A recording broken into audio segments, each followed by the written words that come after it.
प्रेमी प्रेमिका और पति पत्नी का रिश्ता सबसे अजीब मानते हैं, लेकिन जब जब ये रिश्ते आंतरिक संबंधों की महीन रेखा को पार करते हैं तब तब कोई न कोई संगीन जुर्म सामने आता है। हरिओम तोमर मेहनतकश इंसान था। उसकी शादी थाना सैया के शाहपुरा निवासी निहाल सिंह की बेटी बबली से हुई थी। हरिओम के परिवार में उसकी पत्नी बबली के अलावा 4 बच्चे थे। हरिओम अपनी पत्नी बबली और बच्चों से बेपनाह मोहब्बत करता था।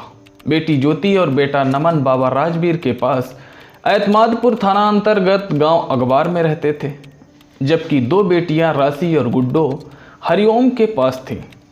राजवीर के 2 बेटों में बड़ा बेटा राजू बीमारी की वजह से काम नहीं कर पाता था।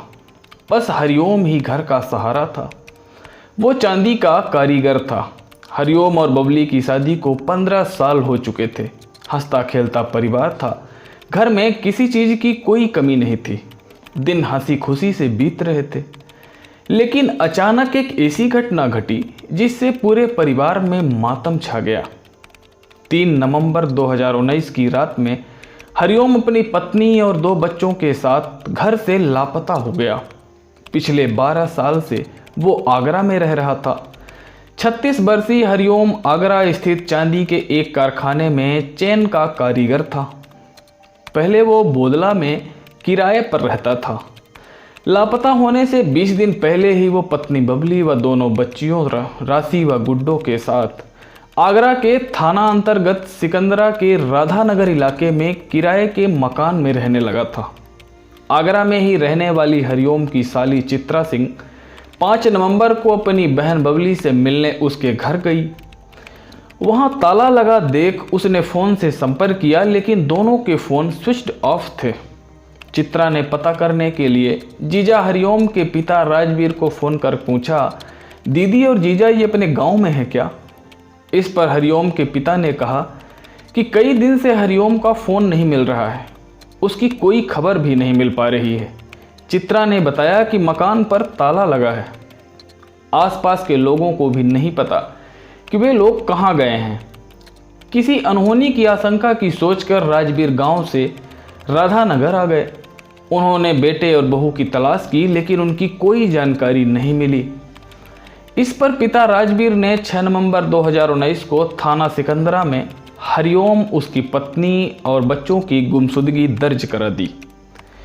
जांच के दौरान हरिओम के पिता राजवीर ने थाना सिकंदरा के इंस्पेक्टर अरविंद कुमार को बताया कि उसकी बहू बबली का चाल चलन ठीक नहीं था। उसके संबंध कमल नाम के एक व्यक्ति के साथ थे, जिसके चलते हरिओम और बबली के बीच आए दिन विवाद होता था। पुलिस ने कमल की तलाश की तो पता चला कि वो भी उसी दिन से लापता है जब से हरिओम का पूरा परिवार लापता है। पुलिस सरगर्मी से तीनों की तलाश में लग गई। इस कवायद में पुलिस को पता चला कि बबली सिकंदरा थाना अंतर्गत दहतोरा निवासी कमल के साथ दिल्ली गई है। उन्हें ढूंढने के लिए पुलिस एक टीम दिल्ली के लिए रवाना हो गई। शनिवार 16 नवंबर 2019 को बबलू और उसके प्रेमी कमल को पुलिस ने दिल्ली में पकड़ लिया। दोनों बच्चियां भी उसके साथ थी। पुलिस सबको लेकर आगरा आ गई। आगरा लाकर दोनों से पूछताछ की गई तो मामला खुलता चला गया। पता चला कि 3 नवंबर की रात हरिओम रहस्यमय ढंग से लापता हो गया था। पत्नी और दोनों बच्चे भी गायब थे। कमल उर्फ करण के साथ बबली के अवैध संबंध थे। वो प्रेमी कमल के साथ रहना चाहती थी। इसकी जानकारी हरिओम को भी थी। वो उन दोनों के प्रेम संबंधों का विरोध करता था। इसी के चलते दोनों ने हरिओम का गला दबाकर हत्या कर दी थी।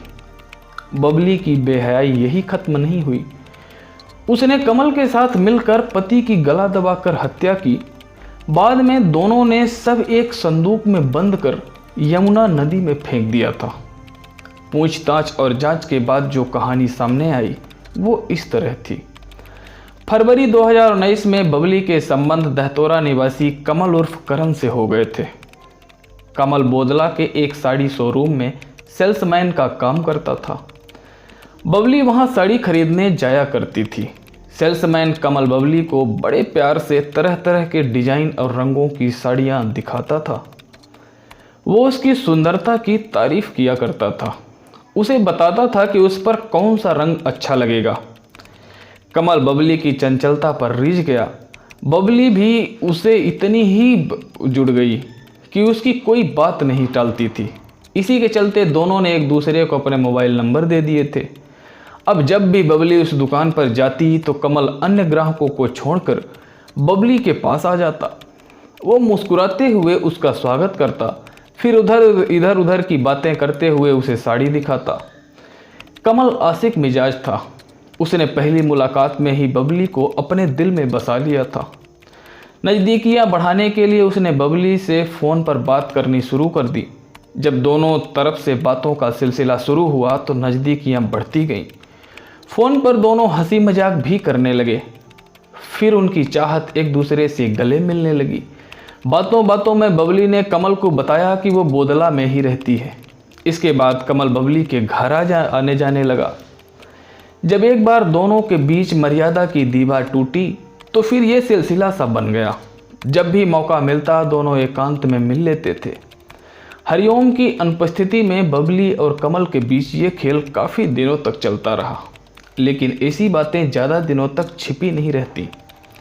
एक दिन हरिओम को भी भनक लग गई। उसने बबली को कमल से दूर रहने और फ़ोन पर बात न करने की चेतावनी दे दी। दूसरी ओर बबली कमल के साथ रहना चाहती थी। उसके न मानने पर वो घटना से 20 दिन पहले बोदला वाला घर छोड़कर सपरिवार सिकंदरा के राधा नगर में रहने लगा। 3 नवंबर 2019 को हरिओम शराब पीकर घर आया। उस समय बबली मोबाइल पर कमल से बातें कर रही थी। ये देखकर हरिओम के तन बदन में आग लग गई। इसी को लेकर दोनों में झगड़ा हुआ तो हरिओम ने बबली की पिटाई कर दी। बबली ने इसकी जानकारी कमल को दे दी। कमल ने यह बात 100 नंबर पर पुलिस को बता दी। पुलिस आई और रात में ही पति पत्नी को समझा बुझाकर चली गई। पुलिस के जाने के बाद भी दोनों का गुस्सा शांत नहीं हुआ। दोनों झगड़ा करते रहे। रात 11:30 बजे बबली ने कमल को दोबारा फ़ोन करके घर आने को कहा। जब वो उसके घर पहुंचा तो हरिओम उससे भिड़ गया। इसी दौरान कमल ने गुस्से में हरिओम का सिर दीवार पर दे मारा। नशे के चलते वो कमल का विरोध नहीं कर सका। उसके गिरते ही बबली उसके पैर पर बैठ गई और कमल ने उसका गला दबा दिया। कुछ देर छटपटाने के बाद हरिओम की मौत हो गई। उस समय दोनों बच्चियां सो रही थीं। कमल और बबली ने सबको ठिकाने लगाने के लिए योजना तैयार कर ली। दोनों ने सबको एक संदूक में बंद कर उसे फेंकने का फैसला कर लिया ताकि हत्या के सारे सबूत नष्ट हो जाएं। योजना के तहत दोनों ने हरिओम की लाश एक संदूक में बंद कर दी। रात 2:30 बजे कमल टुंडला स्टेशन जाने की बात कहकर ऑटो ले आया। ऑटो से दोनों यमुना के जवाहर पुल पर पहुंचे। लाश वाला संदूक उनके साथ था। इन दोनों ने ऑटो को वहीं छोड़ दिया। सड़क पर सन्नाटा था। कमल और बबली यू टर्न लेकर कानपुर में से आगरा की तरफ आने वाले पुल पर पहुंचे और संदूक उठाकर यमुना में फेंक दिया। इसके बाद दोनों अपने अपने घर चले गए। दूसरे दिन 4 नवंबर को सुबह कमल बबली और उसकी दोनों बच्चियों को साथ लेकर दिल्ली भाग गया। बबली की बेवफाई ने हंसते खेलते घर को उजाड़ दिया था। उसने पति के रहते गैर मर्द से संबंध बनाए। ये नाजायज रिश्ते उसके लिए इतने अजीज हो गया कि वह अपने पति की मौत की साजिश रच डाली। पुलिस 16 नवंबर को ही कमल व बबली को लेकर यमुना किनारे पहुंची। उनकी निशानदेही पर पीएसी के गोताखोरों को बुलाकर कई घंटे तक यमुना में लाश की तलाश कराई गई, लेकिन लाश नहीं मिली। अंधेरा होने के कारण लाश ढूंढने का कार्य रोकना पड़ा। रविवार की सुबह पुलिस ने गोताखोरों और स्टीमर की मदद से लाश को तलाशने की कोशिश की, लेकिन कोई सार्थक परिणाम नहीं निकला। बहरहाल पुलिस हरिओम का शव बरामद नहीं कर सकी। शायद बहकर आगे निकल गई होगी। पुलिस ने बबली और उसके प्रेमी कमल को न्यायालय में पेश किया, जहां से दोनों को जेल भेज दिया गया। दोस्तों, कहानी अच्छी लगी हो तो वीडियो को लाइक करें। आने वाली सभी कहानियों को सुनने के लिए चैनल को सब्सक्राइब कर दें। मिलते हैं नेक्स्ट वीडियो में एक शानदार कहानी के साथ। धन्यवाद।